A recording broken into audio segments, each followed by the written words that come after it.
My sister dropped her kids off at my house and demanded I babysit them while she goes on an 8-week vacation. When I threatened to report her to the police, she arranged to have me assaulted in my own home so she could take them back. Unlike real gold, kids raised as golden children never turn out to be as pure as their parents see them growing up. My sister always got her way. No matter how nasty or irrational she acted towards me, she got away with it all the time, and that's because she was the golden miracle child. What aided this most likely was also that my sister was stunningly beautiful. She had thick, curly hair and light eyes, and my mom spent a lifetime comparing our looks. I have dark eyes and straight hair, and I was never as pretty as my sister. My mom loved making comments comparing us after we both became teenagers. She was constantly telling me to try and dress like my sister and asking her to teach me makeup. But my sister would also bully me and make fun of me if I ever asked her for help making myself prettier. That's how we grew up to be extremely resentful of each other. I think my sister just latched onto the worst traits that we saw in my mother while I rejected them all. I think being put on a pedestal her whole life by my mom for simply being beautiful turned her into a rotten person who doesn't care about anyone but herself and thinks she can get away with anything just because of her looks. The way my mom compared us and put me down led to me having a lot of self-esteem issues, and as an adult, I am very quiet and reserved, and some people describe me as a pushover. Recently, I have been going to therapy to try to grow a stronger spine, even though it has been hard trying to stand up for myself and my relationships. For the very first time, I feel like the way my family treated me really screwed me up as an adult, and it's hard for me to maintain any healthy friendships or romantic relationships. My sister even slept with my boyfriend in high school in senior year, and for no real reason. She never liked him and told me many times she thought he was ugly. My parents told me to let bygones be bygones when they found out what had happened. My sister wasn't even given out to, and that was a moment where I truly realized just how much they preferred her over me. The way that my dad just stood by and watched my mom emotionally get under my skin for my entire life made me feel like no man would ever stand up for me or see worth in me, and it's very hard for me to trust and connect when dating. But my entire life hasn't been completely awful because of my mom and sister. Because the one upside of being the ugly sister growing up meant that I had zero social life and spent all my time studying. I ended up graduating high school with a 4.0 and landed myself a full ride at my #1 choice for university. Which was great because my mom told me the night before I started high school that she was paying for my sister's college, since she was the eldest, but I would have to go to community and pay my way through it on my own. I remember sobbing and asking her why she didn't love me like she loved my sister, and she insisted that she did, but my sister deserved it more since she was her firstborn. The day I had landed my scholarship, I spent the entire day so excited to tell my parents about it. I guess part of me was kind of happy to have something that my sister didn't. My sister had spent all her time in high school partying and earning poor grades without any flack from my parents, and she was only going to college because my parents could pay for it. She wasn't even going to a very good one because her grades are so crap. So the day I rushed home to tell my family that I'd gotten a full ride to a prestigious university, I had never been so excited to share good news with my family. But when I got home and told my parents about my scholarship, oh, my dad said was good job, and my mom didn't even look up from her phone or give me any response. Then she ignored me for the entire week. After I had shared that news, I tried to ask her why she was mad at me for getting a scholarship for college, but she literally just avoided making eye contact with me and walked into the other room. It was like she literally hated me for earning my scholarship when most parents would be excited. Whatever. That's when I started to understand just how alone I was and how isolated my family wanted me to feel. I didn't understand why either. Why had my mom even had me just to spend a lifetime hating me and in turn making me hate myself? The day I got my scholarship turned into one of the worst days of my life, as I cried myself to sleep and accepted that I would never have a family that loved me. Not like my sister did. And I despised her for it. That night I wrote in my journal until the sun rose about what I wanted to do with the rest of my life. I was tired of being this sad little girl, and I decided I was going to transform every ounce of rage I had into academic success. Instead of throwing myself a pity party and begging my parents for love and attention, I was going to redirect all my focus and energy to my studies, as I always had, and give myself something they never could. I was going to be stable, independent, intelligent, and educated, even though I might never be loved. So that's exactly what I did. I went to school and graduated with honors. I got a fantastic position in a company I interned for right out of college, and I've been making six figures since I turned 23. When I came home for the holidays, I would tell my family about how I was doing, and I would get random compliments from extended family members. But my own parents never went out of their way to acknowledge or congratulate me for my accomplishments. As an adult, I knew better than to tell my mom about my high position at my company or how much I was making, since I knew it would just make her resent me more. But I told my dad, and one year he even told me that he was happy for me, and it was the nicest thing either my parents have ever told me. But even as an adult, my mom still treated me like an unwanted guest, and although I only saw them during the holidays, she would do everything in her power to get the attention off me if anybody asked me a question or directed the conversation towards me. For example, we were having Christmas dinner one year when my uncle congratulated me on a promotion I had been telling him about earlier that day. It was my second promotion within the company, and I had gotten a significant raise as well.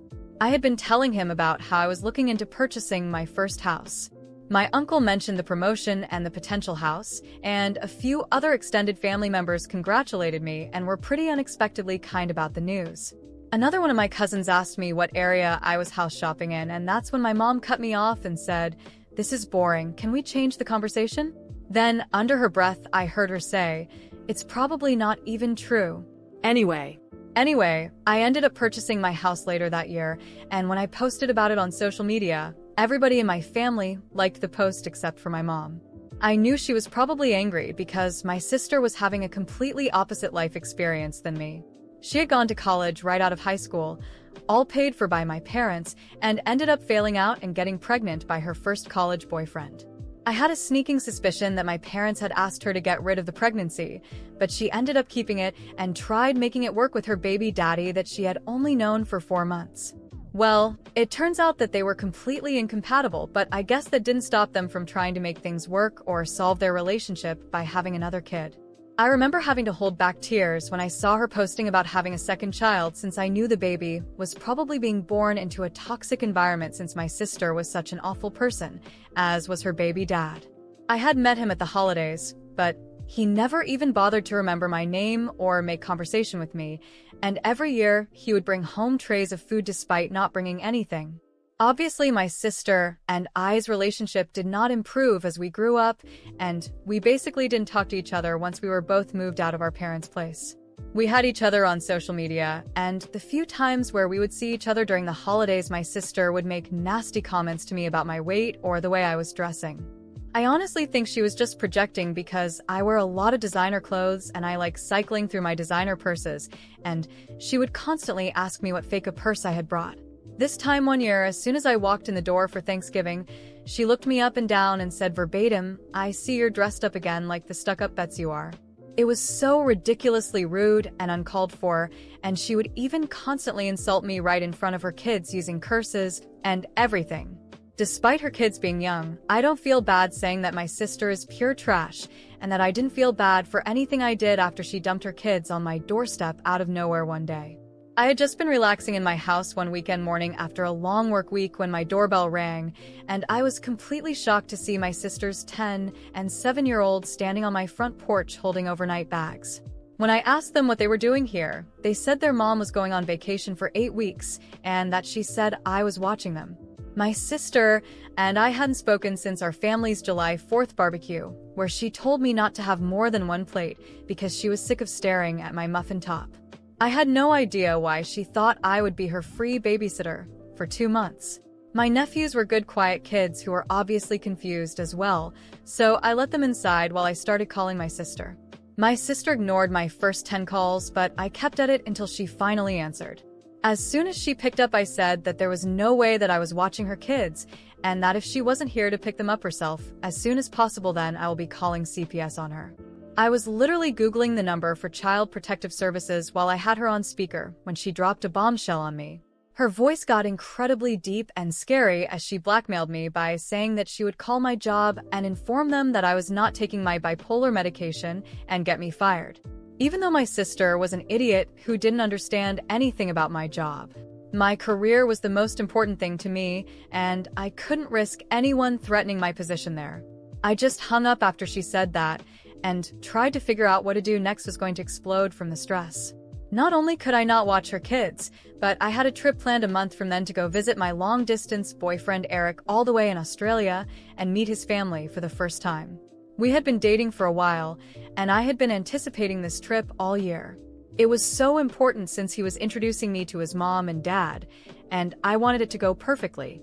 Now my life was thrown into chaos all because of my moron sister, and I had no idea what I was going to do.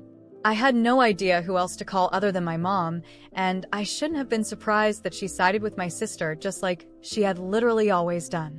I told my mom that my sister hadn't even come to drop her own kids off, and she said that they were old enough to come to my house alone. Anyway, my mom started guilting me and saying that my sister has done a lot for me, and that I needed to be there for her just this one time, since I never was. That made me lose my mind, and I screamed at her at the top of my lungs, and asked her to tell me one single time where my sister has been there for me or improved my life in any way. When I hung up the phone, my body was trembling with rage. I couldn't believe that after everything, my sister was still trying to manipulate my life, and my mom, as always, was on her side. I sat on the couch for a while, looking at my nephews. They were sitting on the floor, quietly playing with some toys they brought in their bags. I knew it wasn't their fault, but the whole situation disgusted me deeply. I took a deep breath, trying to stay calm. I couldn't let my sister get away with this time. She had crossed every line imaginable. I got up and walked to the kitchen, where I grabbed a bottle of wine. After pouring myself a large glass, I started thinking about a plan. I was tired of being trampled by her and my mom, and this time, things were going to be different. I decided I was not going to watch her kids. My life was finally on the right track, and I wasn't about to throw everything away because of my sister's irresponsibility. I picked up the phone and made a few calls. First, I called work and explained the situation to my boss. I told him that my sister was blackmailing me with false information about my mental health, and he was very understanding. He assured me that if she did call, he knew exactly how to handle it. That took a huge weight off my shoulders. Next, I called Child Protective Services, CPS. I explained the situation, told them my sister had left her kids with me without any notice, and that she was nowhere to be found. They asked for some details and said they would come by my house to speak with me and the children. Just knowing that my sister would face legal consequences for her irresponsibility gave me a sense of justice I had never experienced before. As I waited, I started planning what I would say to my mom. I knew she would call eventually, probably trying to guilt-trip me or manipulate the situation as she always did. But this time, I was ready to face her. I was tired of being the daughter who had to swallow her pride, stay quiet, and take the emotional trash my family threw at me. CPS arrived about an hour later. I talked to the social workers, explained everything, and gave them my sister's contact information. They spoke to the kids, who, although confused, confirmed that their mom had gone on vacation without telling anyone. When the social workers left, they assured me they would be conducting a full investigation. I knew my sister was in serious trouble when she came back from her vacation and found not only her kids gone, but also a visit from the authorities. Finally, my mom called. As expected, she was furious. "How could you do this to your sister?" she started, screaming through the phone. "She trusted you, and now you're going to get her in trouble with the authorities?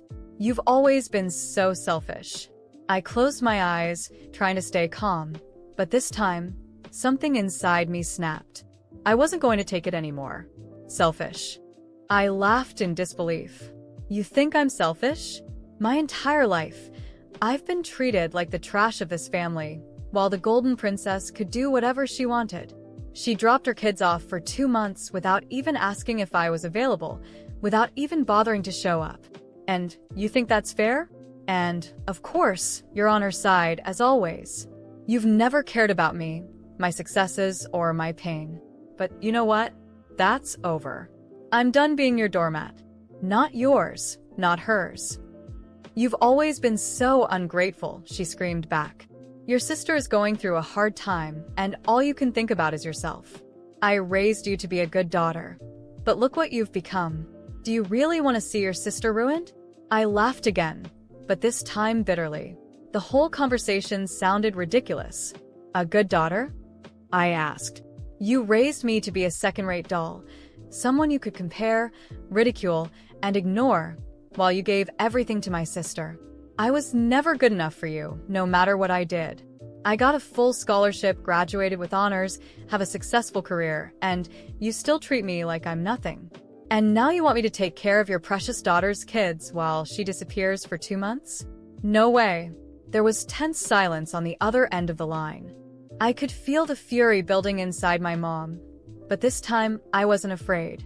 I was finally saying what I should have said my whole life. You want me to be the supportive sister?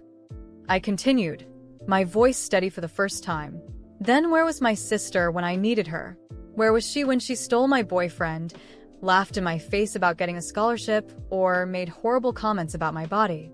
No, Mom, I'm done. You both made your choices. Now, I'm making mine. She stayed quiet for a moment, and I knew the words were finally hitting her, even if she would never admit it. Finally, she let out a heavy sigh and said, You'll regret this. Your sister will never forgive you. Well, I'm not interested in her forgiveness anymore. And if you keep defending this madness, I'm not interested in yours either. I hung up the phone before she could respond. For the first time in my life, I felt an indescribable freedom. I knew things might get worse before they got better, that my mom and sister would do everything to tear me down, but I was ready. I was finally in control of my own life, and for the first time, I had done something for myself. That night, I slept peacefully, knowing that in the end, the chaos my sister had brought to my doorstep would come back to haunt her. And me, I would move on, with no regrets, and never look back. A few weeks after everything happened, I was finally starting to feel a little peace. CPS had already contacted my sister, and I knew she was furious, but she hadn't shown up yet. She was probably trying to find a way to get out of the mess, just like she always did. Meanwhile, I was focused on moving forward, finally getting ready for my trip to Australia to visit Eric and meet his family. It was the only thing that brought me some relief in all of this chaos. Then, on a quiet Sunday afternoon, the doorbell rang. I knew it would be her. My heart was racing, but this time I was ready. When I opened the door, there she was, looking more disheveled than usual, her face twisted in anger. You think you can ruin me? She snapped, storming into my house without even a greeting. What you did was unforgivable. Calling CPS? Exposing my kids like that? You're a monster. I crossed my arms, keeping my posture firm. I wasn't afraid of her anymore, and now, her attempts to intimidate me felt pathetic. I'm the monster? I replied, keeping my voice calm despite the urge to explode. You dropped your kids at my door, without asking me, without caring if I had the time or interest to take care of them, while you ran off for 2 months. That's not being a mother. That's being irresponsible. And now you want to blame me for calling CPS? If anyone has been a monster in this story, it's you, not me. She trembled with rage, but I could see the surprise in her eyes. For the first time, someone was truly standing up to her, and she didn't know how to handle it. You've always been jealous, she spat. You always wanted what was mine. Now that I'm just trying to live my life, you want to destroy me. You've been like this since we were kids. You can't stand to see me happy, can you? I laughed, a bitter, cold laugh that came from years of resentment. Jealous? Of what? I asked, incredulous. Of someone who's never done anything for herself? Who always needed mom to fix everything? Someone who never managed to accomplish anything in life without others paying for it. Look at you, living a miserable life, full of fights and regrets. Do you really think I ever wanted your life? The only thing I ever wanted was peace, something you and mom never gave me. And now that I'm finally finding it, you want to barge in and take it away, too. She was silent for a moment, trying to process my words. But instead of understanding, her anger only grew. She stepped forward as if trying to intimidate me physically. You have no idea what you're talking about, she shouted. You think just because you have a good job and a nice house, you're better than everyone else?